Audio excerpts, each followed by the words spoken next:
Welcome to மம்மு புவா. இன்னைக்கு புது recipe பார்க்க போறோம். என்னன்னா சாமை அரிசி வெண்பொங்கல்.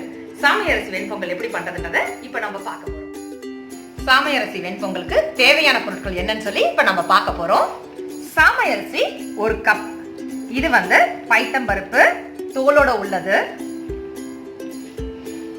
நெய் தேவையான அளவு. மிளகு நான் இடிச்சு வச்சிருக்கேன். சீரகம், கொஞ்சம் மஞ்சள் பொடி, சின்ன பீஸ் பெருங்காயம், உப்பு தேவையான அளவு, முந்திரி, கருவேப்பிலை, சின்னதா கட் பண்ணி வச்ச இஞ்சி. நான் ஏற்கனவே சொன்ன மாதிரி 1 கப் சாமை அரிசியும் 1/2 கப் பைத்தம்பருப்பும் 2 கப் தண்ணி ஊத்தி ஊற வச்சிருக்கேன். அதோட இப்ப நம்ம தேவையான அளவு உப்பு சேர்த்துக்கிறோம். கூட ஒரு பிஞ்ச் மஞ்சள் பொடி சேர்த்துக்கிறோம். இதோட சின்ன பீஸ் பெருங்காயம் சேர்த்துட்டு 4 விசில் விட போறோம். இப்போ நம்ம எப்படி இருக்குன்னு பார்க்க போறோம். வாவ், ரொம்ப பிரமாதமா வந்திருக்குங்க. இப்போ நம்ம தாளிக்க போறோம்.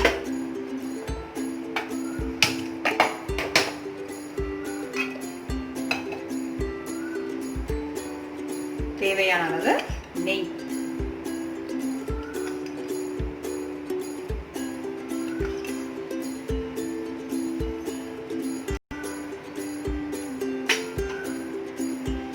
நான் சொன்ன மாதிரி ஏற்கனவே இடிச்சு வச்சிருந்த மிளகு கொஞ்சம்,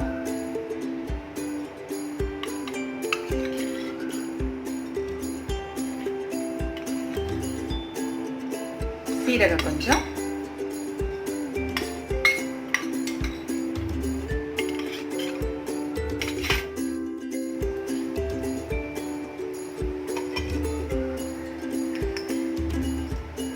முந்திரி பருப்பு,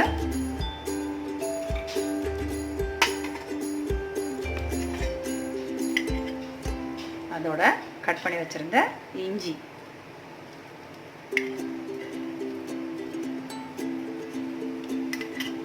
கொஞ்சமா கருவேப்பிலை,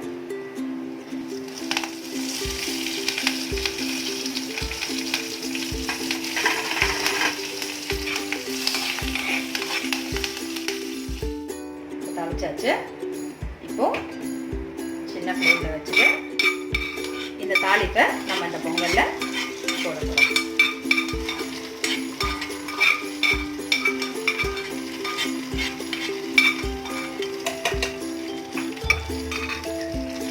சின்ன ஃப்ளேம் வச்சிருக்கேன்.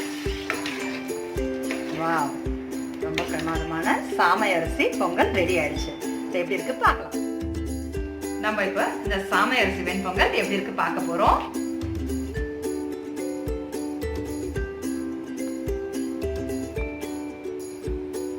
ரொம்ப பிரமாதமா இருக்குங்க.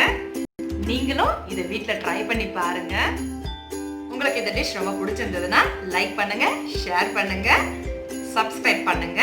கூடவே பக்கத்துல இருக்க பெல் பட்டனை மறக்காம பிரஸ் பண்ணுங்க.